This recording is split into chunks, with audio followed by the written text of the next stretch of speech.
Hello, my name is Sam Feltham and welcome to Expert Interviews on Smash the Fat. And today we have Paleo Girl expert all the way from LA, Leslie Klenke. How you doing, Leslie? Hi Sam, how are you? Awesome, really good, really good.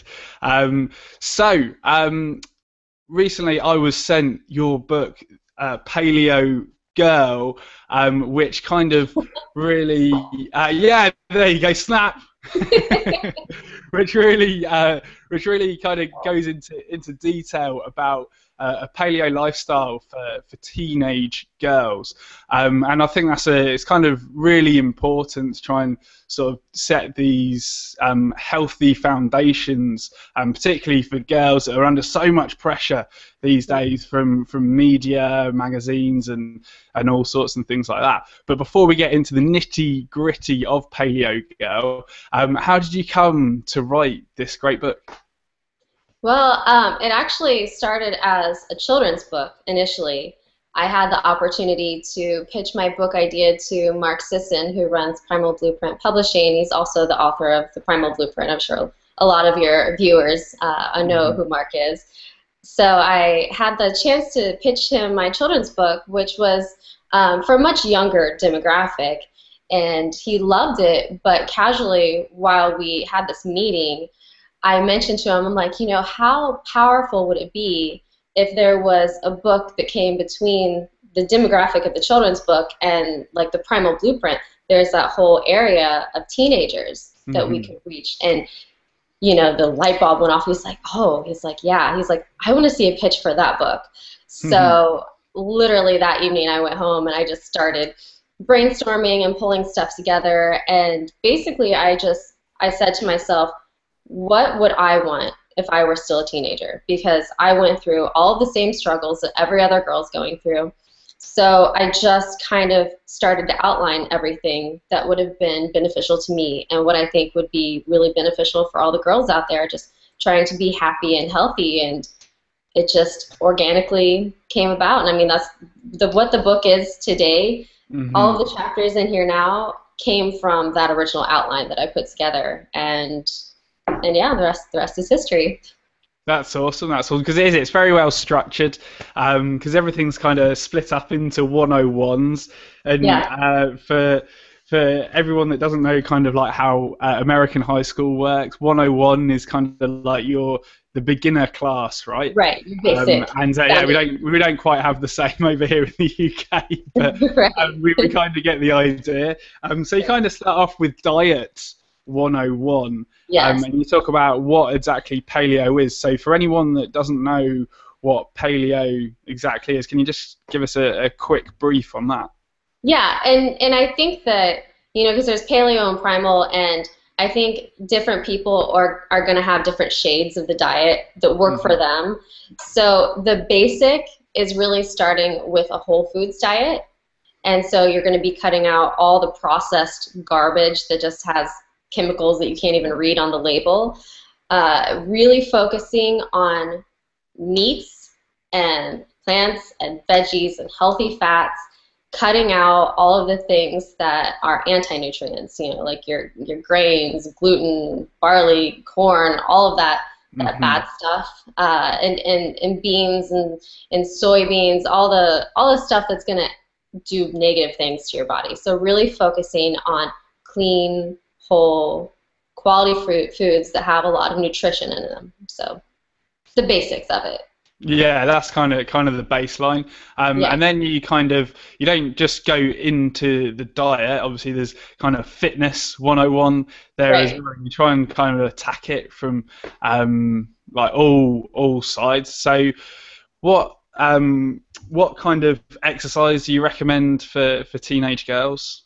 Well, it's broken down into three main categories.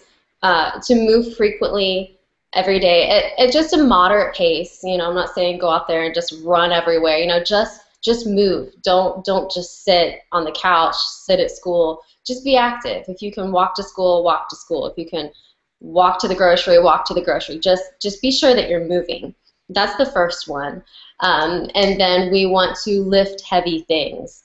and that could mean your own body weight. For me, my own body weight is enough. I can do push-ups and pull-ups and all of those basic essential movements that qualify for that. You know, someone that is in really good shape, that they have a lot of muscle, then they might want to, you know, lift heavier things other than just their body weight. And then beyond that, we do sprinting once a week. If you have time and if you want to, you don't always have to do everything. You don't have to have this perfect schedule. You know, sprint when you want. I say, you know, if you can do it two to three times a month, you're golden. And sprinting is all-out effort and literally running for it. 10 seconds. You know, max out and slow back down. It's not hours and hours of running. No, definitely not. I'm just that flat out sprint, and you should probably be feeling your hamstrings the next day. Really. Right. And I like despite it being a short amount of time as well, isn't it? Right. But the way I like to explain it is, think of our ancestors that were living 10,000 years ago. If they were running, it's probably because they were running for their life. They were probably having a bear, mountain lion, whatever. Something's chasing them. So literally you're thinking of running full speed, and hopefully you're not having to run too far. Hopefully there's a tree or something, you know, for protection that they ran up. So quick, short bursts, and then you rest. So. Awesome. I don't know if you've ever seen this video on YouTube, but there's a school in Australia that has a really good swimming team, and what they do is that they actually put a baby crocodile in the water, and with it, I'm not even joking. If you Google this or just search for it on YouTube, then they put a baby crocodile in the water with its mouth taped up, like chasing the kids, like that. Once they're halfway, and then the kids that start freaking really going for it. But that's Australians for you. That's a little extreme. It is a little extreme, but that's Aussies for you. All respects due to the Australians, but you are crazy. But anyway, sort of moving on, you kind of go into the importance of sleep, and teenagers are kind of notorious for getting bad sleep and just having bad sleeping patterns. So why is sleep so important to sort of the development of teenage girls? Well, I mean, sleep is when your body repairs, you know, so you need that good quality sleep. And I know that sleep can be a struggle for some teens, and honestly, it's not their fault. When you're a teenager, you go through, your circadian rhythm goes through a bit of a reset. So when you're a kid or when you're an adult, you'll go to bed, you know, at a decent time, but a teenager wants to stay up later, and it's internal. They honestly, they can't help it. And if you're staying awake later, obviously it's harder to get up in the morning. And people just think, oh, teenagers are lazy, you know, or parents are like, it's just this all-out war in the morning, and it's not the teenager's fault. They don't mean for that to happen, but it's really important to try to do your best to get on a schedule, because I know, you know, with school you're kind of at the mercy of that schedule. I know when I was in high school, I think it started at like 7 o'clock in the morning, like really early. So, you know, I would have to get up at 6 or 5:30 sometimes. And it's like, that's so early. So you just kind of have to do your best. And in the book, I give some tips of trying to, you know, find ways to fall asleep a little easier if you're having a problem. But yeah, it's really important to get that sleep. Absolutely. But as you were kind of alluding to there, kind of your hormones are going all over the place when you are a teenager. I certainly remember it as a bloke, but I think it's even sort of more emphasised in girls that their hormones might be sort of like going all over the place a little bit more. And you kind of you go into detail in that as well. So sort of what's kind of happening during sort of puberty, and without that kind of cringeworthy sort of like an adult telling a teenager, as you're sort of saying in the book. Right. It's just literally chaos. And, you know, I definitely think that if you are eating good quality food, if you're getting sleep, you can kind of tame the chaos that's happening. And it's going to feel crazy because it's all new. You know, everything is a new feeling, a new experience. And yeah, I mean, if you can just really dial in your diet, get the exercise that you need, get the rest that you need, it's not so bad. I promise. It's not that painful. Absolutely, absolutely, and it is. It's really kind of important to hit it from all areas, in terms of the diet, the exercise, the sleep, and even as kind of Mark says, is play as well. Right. So it doesn't have to be kind of this sort of regimented exercise. Your Exactly. activity could be, could be softball or just running track or anything like that. Right. So. Play is so important. So Mhm, important. And I talk about it in the book too. And mhm. that's the best way to get exercise. It's when you're just having so much fun, you don't even realize that you're getting a workout. It's the funnest way to do it. Yeah, absolutely, absolutely. I remember. Well, I used to be a snowboard instructor, Oh, and fun. kind of yeah, it's pretty cool. Like over in Colorado and Vermont and in New Zealand as well, and things like that. And yeah, I mean, you're working out pretty much all day. You're in Yeah. almost a constant squat position, so I had sort of Yeah. like twice the size of what they are now. But yeah, you loved it. Like it wasn't really a bother or anything like that. So highly recommend people trying to sort of find hobbies that kind of involve activity of some Absolutely. sort. Could be walking, could be ultimate frisbee, could be Yeah. anything like that for sure. So kind of what does your day-to-day life look like in terms of health and fitness then? Well, for me, I do my best, Mm, and that's something too. I have a crazy schedule. I've got a lot of work to do, but you have to always find time for yourself, which can be hard. But usually, so I'll get up in the morning. I don't necessarily eat right away. I really listen to my body. I'll, maybe have breakfast. Maybe I won't.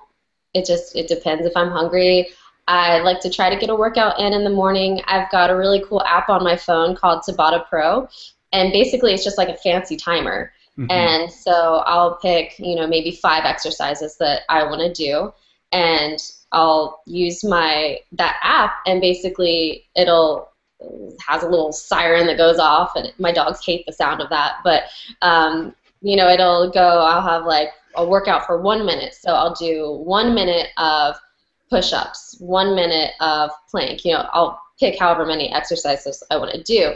So I'll have 1 minute of effort, and then I usually do about 30 seconds of rest. And so it goes really fast, and I really love that workout because it goes quick, it gets everything done. I can do it inside, if I need to, if I'm just trapped indoors all day, if I have a lot of press or if I'm writing, whatever, I can get it done, and it's fun.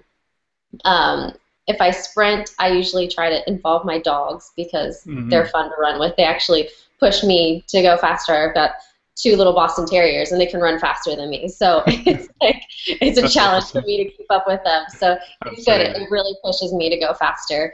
And you know, if it's the weekend, I like to go hiking. In LA, gosh, there's so much beautiful stuff to go see out here. And I live really close to Mm. one of my favorite hiking trails, which is Stony Point in the San Fernando Valley. When you get to the top, you just see the entire valley, and Wow. it's beautiful. So usually I'll do something like that fitness-wise, and I eat really clean throughout the day. My lunches are usually leftovers from dinner the night before, and Mhm. for dinner, my husband and I like to grill some meats and eat some veggies. Absolutely. Absolutely. That's a That's awesome. typical day in a nutshell. One of those things. Absolutely, that's great. And you can kind of have a perfect plan for a good paleo or primal lifestyle, sort of all set out in stone, basically. But motivation can kind of get in the way. And again, as well as sleep, teenagers are notorious at sort of, being quite difficult to motivate sometimes, and even motivating themselves can be difficult, and that's down to the hormones mostly, I know. But what are kind of your tips and tricks for all the teenage girls out there to try and sort of motivate themselves to lead a healthier and fitter lifestyle? Well, I break down some very basic things in the book where, you know, well, how do you motivate yourself about something? Well, what is it that you want? What's your goal? And I think that, you know, if you really understand what your goals are, what your purpose is, that, you know, it's easier to motivate yourself from there. But when you're a teenager, sometimes it's like, I don't know, what are my goals? Who am I? You know, and it's hard to figure those things out.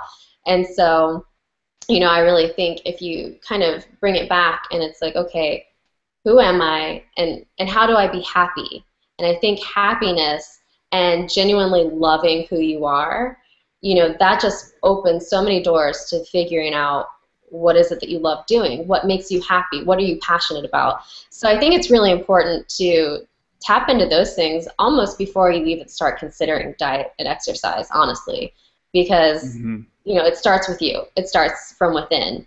And I mean, especially if you're happy, it's easy to want to take care of yourself, to want to eat healthy, to want to work out, because someone that doesn't love themselves, well, why would they do those things for themselves? So I think if you start with that point of view of self-love and just being an authentic, shiny person, that everything can come from there. Your diet can excel, fitness is fun, and just motivating yourself is so much easier because you know what it is that you want. And if you don't know what it is, then you don't beat yourself up over it, and you just you experience life. You know, you figure out what makes you tick.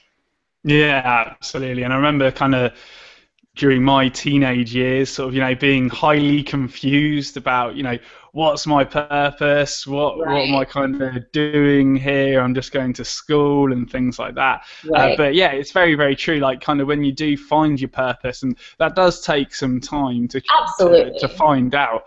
Then once you do have it, and you kind of sort of see a path before you to walk along, then everything kind of becomes clear.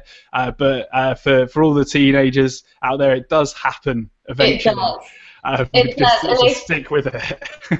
You know, honestly, I remember thinking that I was supposed to have everything figured out, like when I was in high school. Like, you know, I am a mature adult woman. I should have all these things figured out. I mean, I still don't have my life completely figured out, you know, and that's okay. That is totally fine. And I think that so many times teenagers will feel that immense pressure to, you know, all the things, like I said, like figuring out who they are, and like just like what school do I want to go to when it comes to college, and like where do I want to go with my life, what do I want to do for a career. And I think that it can be really stressful and overwhelming, and that teens, like, that really affects them, but they think that they're alone in it. And I think it's so important for us to talk to each other because everyone's going through the same stuff. You know, if we all open up those communities, alone, that you have partners in this, and that together people can really do a lot when you empower each other. Absolutely. And I do recommend that everybody come together in a group. Maybe to kind of do this. So if you do have a group of friends in your teenage years, then sort of come together to set goals together, almost, maybe, and then absolutely move forward from there. It's so empowering to have a strong support team around you. So I think it's really good. Big time. That's great. So yeah, thank you so much for your time today, Leslie. Paleo Girl, everybody watching and listening on the podcast, is available from Amazon at /Paleo Girl. And then where can people get in contact with you, Leslie? They can find me all over the place. I have a website for starters. That's leslieklenke.com, Leslieklenke.com. I'm on Instagram. My username there is Leslie Klenke. Twitter is Leslie_Klenke, which my OCD drives me crazy that they don't match, but that's a story for another time. But yeah, if you can't remember all of those, just go to my website. You can find all my social media through there. Absolutely. And everybody watching on the YouTube channel, you can check out the link below to go through to everything. Leslie Klenke. Is the link down here? There will be links on the blog and the website and the YouTube channel and things like that. So yeah, it's right here. Cool. So yeah, were there any wise words you'd like to leave us with before we have to leave, Leslie? Love yourself.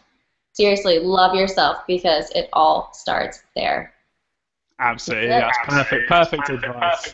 And then there's only one more thing to do, and that's that we need to hear a smash it out from you. So on 3, I'd like to hear you shout smash it out. Okay. So 1, 2, 3. Smash it out! Woo! That's what I'm talking about.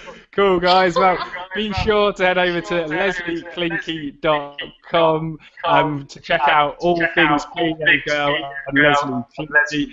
And until next time, be well and smash out.